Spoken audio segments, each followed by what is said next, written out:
ከሰሞኑ እጅግ አስደንጋጭ ነገርን ብዙዎቻችን እንደምንመለከት አስቀድሜ ልንገራችሁ።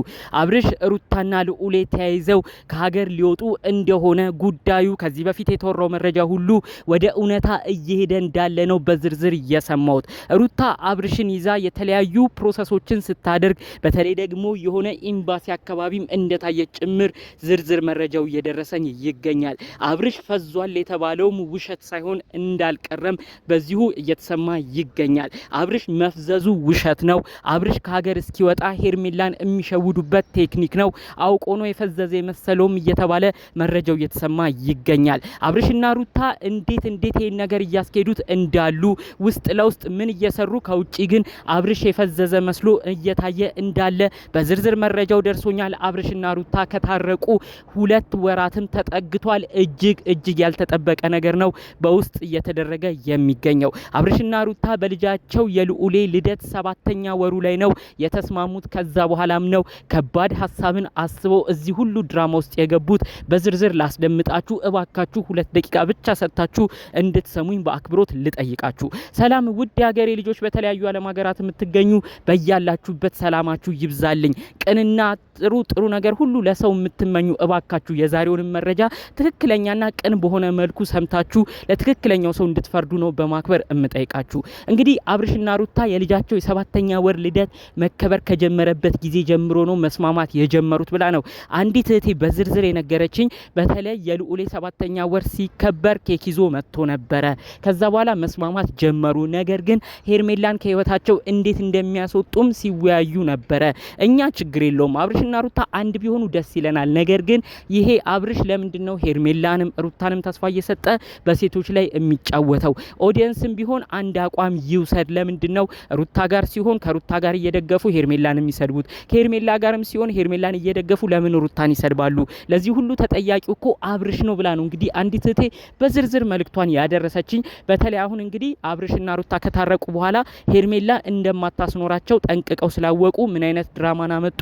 አብርሽ የፈዘዘ ሰው እንዲመስል ከዛ እሱ ምንም ሳያቅ በቃ ከሩታ ጋር እዛው እሱ ፈዟል ራሱን አያቅም ተብሎ ከሩታ ጋር እንዲኖር በመቀጠልም ሩታ ደግሞ እንግዲህ ፕሮሰስ ጨርሳ ከሀገር ይዛው እንድትወጣም ጭምር መረጃው ተሰምቷል ማለት ነው። ከሀገር እንዲወጡ ፕሮሰስ ሁሉ ወዲያ ወዲህ ሲሉ በዛ አካባቢ የተመለከቷቸው ሰዎች እንዳሉም ዝርዝር መረጃውን ሰምቻለሁ። እንግዲህ በተሳካ ሁኔታ አብርሽና ሩታ ተያይዘው ከሀገር ከወጡ ያኔ ውጪ ሆኖ አብርሽ ጤነኛም ሆኖ ቢመጣ ምንም ነገር የሚጨንቀው የለም። ምክንያቱም አንዴ ከሀገር ስለሚወጣ ሄርሜላም አታገኘውም፣ የሚጨናነቅበት ነገር የለም። ነገር ግን አብርሽ ያልተረዳው ነገር ከሩታ ጋር በተጣላ ጊዜ ሩታ ፊት የነሳችው ጊዜ ሩታ ፍቺን ፈጽም ፈርምልኝ ብላ እንደ ውሻ ያባረረችው ጊዜ ሰው ሆና የቀረበው ሰው ሆና አክብራ ብዙ ፍቅርን የሰጠችው ሄርሜላ ነበረች። ነገር ግን እሱ ሄርሜላን እንደ ባጣ ቆይኝ እንደተጠቀመባት ነው ዝርዝር መረጃዎቹ እያሳዩ የሚገኘው። እባካችሁ ሰዎች እዚህ ጋር ቆም ብላችሁ አስቡ። አብርሽ የሩታ ብቻ ነው እያላችሁ ዝም ብላችሁ የምትናገሩ ሰዎች ቆም ብላችሁ ለማሰብ ሞክሩ። እኛም አስቀድመንም ቢሆን ብዙ ነገር የተናገርነው አብርሽና ሩታ አንድ እንዲሆኑ፣ አብርሽና ሩታ ትዳር አታፍርሱ፣ ልጅ ወልዳቸዋል እያልን ነበር።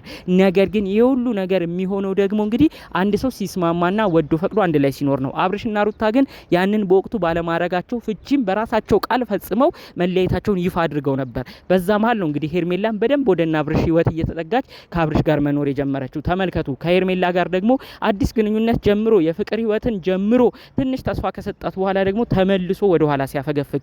እባካችሁ ይህንን መረጃ የምትሰሙ ሰዎች ዝም ብላችሁ ሄርሜላ ላይም አትፍረዱ። እናንተ ብትሆኑ ምን ታረጋላችሁ?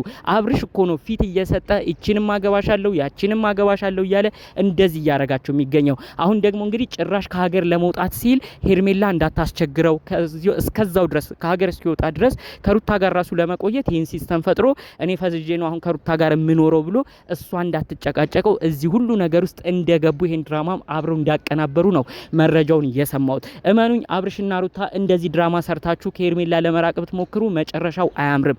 አብርሽና ሩታ ቀድሞ የሚያገናኛችሁ ፍቅር ነበረ።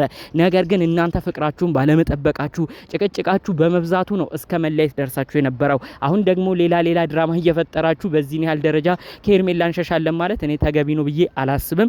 ከዚህ ጉዳይ ጋር ተያይዞ እንግዲህ ሄርሜላ በቀጣይ እንዳትታመም ሁሉ ይፈራል እያሉ ነው መረጃውንም ሲያደርሱኝ የነበረው። በዱብዳ አስቡት እንግዲህ አብርሽ የኔ የምትለው ሰው ነው፣ ብዙ ነገር ያረገችለት ነው። እንኳን ለሱ አይደለም ለጓደኞቹ፣ ለወዳጅ፣ ለዘመዶቹ ሁሉ ብዙ ስጦታን እየሰጠች ብዙ ነገርን እያደረገች በአብርሽ በኩል የሚመጡ ሰዎች የኔም ዘመር ናቸው ያለች ፍቅር ክብር እየሰጠች ከዛም አልፎ ተርፎ ቤተሰቦቿ ሁሉ እንግዲህ አብርሽን እያከበሩ ብዙ ክብር ያሳዩትን ሰው እንግዲህ ዛሬ ደግሞ አብርሽ ድራማ ሰርቶ አውቆ ውሸት ሰርቶ ወደ ሩታ መታረቅ ሲፈልግ ወደ ሩታ መሄድ ሲፈልግ እንግዲህ ሄርሜላን እዚህ ጋር እየዋሸ ይገኛል። እኛ አብርሽና ሩታ አንድ ቢሆኑ ደስ ይለናል። ነገር ግን በዚህን ያህል መሆን የለበትም።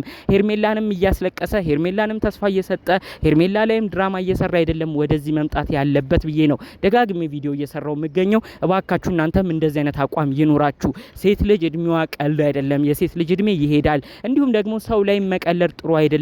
አብርሽ ተስፋ አትስጥ። ቆራጥ ሆነህ ከአንዱ ጋር ኑር የምትሉ እባካችሁ እንደዚህ ነው ኮመንት ማድረግ ያለባችሁ እንጂ አብርሽና ሩታ ወደፊት ሄርሜላ ገደል ግቢ፣ ሄርሜላና አብርሽ ወደፊት ሩታ ገደል ግቢ። እባካችሁ ይሄ ነገር አይጠቅምም። ልጁ አቋም እንዲኖረውና ሴቶቹን መጉዳት ትቶ ሴቶችን ተስፋ መስጠት ትቶ ከአንዳቸው ጋር አቋም ኖሮት እንዲኖር ብቻ ነው መምከር ያለብን። አሁን እውነትም ከአብርሽና ሩታ ታርቀው ቢሆን ከሩታ ጋር ያለውም ችግር ተፈቶ ከሆነ መልካም ነው። ሄርሜላንም ቁርጡን ነግሯት ቁርጡን ማወቅ ነው የሚገባት እንጂ እሷ ላይ ድራማ እየሰራ ውጪ ከሄደ በኋላ ከሀገር ከወጣ በኋላ ጤነኛ እንደሆነ ቢናገር ግን እመኑኝ ሄርሜላም ታዝንበታለች። ይሄ ሀዘን ደግሞ እሱን ራሱ መጨረሻውን እንደሚጎዳው ነው ጠንቅቄ እምነግራችሁ። ከሰሞኑ ያለው ነገር እንግዲህ በጣም እየተወሳሰበ ነው የመጣው። እንደው በድንገት ራሱ አብርሽና ሩታ ከሀገር ቢወጡ ምን አይነት ነገር ቤተሰብ ላይ እንደሚፈጠር ተመልከቱ። በተለይ ቤተሰቦቹ ሁሉ ይሄን ጉዳይ አያውቁም። ይሄን ጉዳይ የሚያውቁት ኤፋና ሩታ ሁለቱ ብቻ ነው። ይሄንን ነገር እየተነጋገሩ ጉዳዩን ሁሉ እያጦፉት የሚገኘው። ነገ ሩታ አንቺ ራሱ ቤተሰብ የሚያዝንብሽ ነገር ላንቺም ጥሩ ነው ብዬ አላስብም። ቤተሰቦቹ ሁሉ ተደብቀው ነው ይሄን ነገር ያሉትና ሄርሜላ ደግሞ ከሁሉም ሰው በላይ የምትጎዳው ነገር እኔ ገና ካሁኑ እየታየኝ ነው። ስለዚህ የሰው ሀዘን ጥሩም አይደለም። እውነት ተስማምታችሁ ከሆነ ቤተሰብ ሽማግሌ ሰብስቡ። አብርሽና ሩታ ታርቀዋል ብላችሁ ቪዲዮ አውቃ የእውነተኛውን ቪዲዮ ስሩ።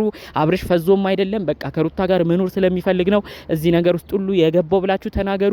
በስተመጨረሻ ሄርሜላን ከህይወታችሁ እንድትወጣ በስርዓት ያለውን ነገር አሳውቃችሁ ንገሩ። ከዛ ውጪ ግን ሄርሜላም እየተጎዳች በዚህ በኩል ሌላም ሰው እየተጎዳ የሚቀጥል ህይወት አለ ብዬ አላስብም። የዛሬን መልእክቴን አስመልክቶ በተለይ ደግሞ አብርሽና ሩታ ከሀገር ይወጣሉ ተብሎ ቀድሞ ሲሰማ የነበረ ወሬ አሁን ደግሞ በኤምባሲ አካባቢ ሩታ መታየቷን ወደ አውሮፓም ሊያቀኑ በተለይ ደግሞ የሩታ ቤተሰቦች የሚገኙበት አውሮፓ ሀገርም ሊያቀኑ እንደሆኑ ያሉትን መረጃዎች በውስጥ የደረሱኝን ለእናንተ መናገሬን አስመልክቶ እናንተ ምን አይነት ሀሳብ ምልከታ አላችሁ? ጠቅለል ባሉ መረጃዎቻችን እኛ ይዘን የመጣነው ይህንን ይመስል ነበር። የእናንተንም ሀሳብ አስተያየት በኮመንት ብታሳውቁኝ ደስ ይለኛል። እኔ ግን በስተመጨረሻ አንድ ምኞትን ተመኝቼ የዛሬን ቪዲዮ ላብቃ። ከማንም ጋር በግድ የሚኖር ህይወት የለም ብዬ አስባለሁ። ሁሉም ሰው ሲስማማ ነው አብሮ የሚኖረው። አብርሽና ሩታ ከዚህ በፊት ያደረጋችሁት ነገር ሁሉ ጸጽቷችሁ አብራችሁ ለመኖር ከፈለጋችሁ መልካም። ነገር ግን ሩታም ያለብሽን ችግር ሳታስተካኪ አብርሽም እንደዛው ያለብህን ችግር ሳታስተካክል በዚህ ያህል ፍጥነት ደግሞ ተራርቃችሁ ቆይታችሁ ስለነበር አሁን ተነፋፍቃችሁ አንድ ሆናችሁ ቢመስላችሁ እመኑኝ ነገ መለያየታችሁ መጣላታችሁ የማይቀር ነው። ከዛ ሁሉ በፊት ግን የሰውም ሀዘን መጥፎ ነውና ሄርሜላም እንዳታዝንባችሁ እሷንም ግልጹን ነግራችሁ የእናንተንም ጸባይ አስተካክላችሁ ከእንግዲህ ላለመጣላት ላለመጨቃጨቅ ወስናችሁ ኑሯችንን አሳምረን እንቀጥላለን የምትሉም ከሆነ በተለይ ከሁሉም በላይ የሰው ሀዘን እንዳይኖርባችሁ ሁሉንም ግልጽ አውጥታችሁ ህይወታችሁን እንድትቀጥሉ በድጋሚ መልእክቴን አስተላልፌ የዛሬን ቪዲዮን እዚህ ላይ አበቃለሁ። በሌሎች አዳዲስ መረጃዎቻችን እስክንገናኝ ድረስ ሰላሙን ሁሉ ተመኘሁላችሁ። ሰላም።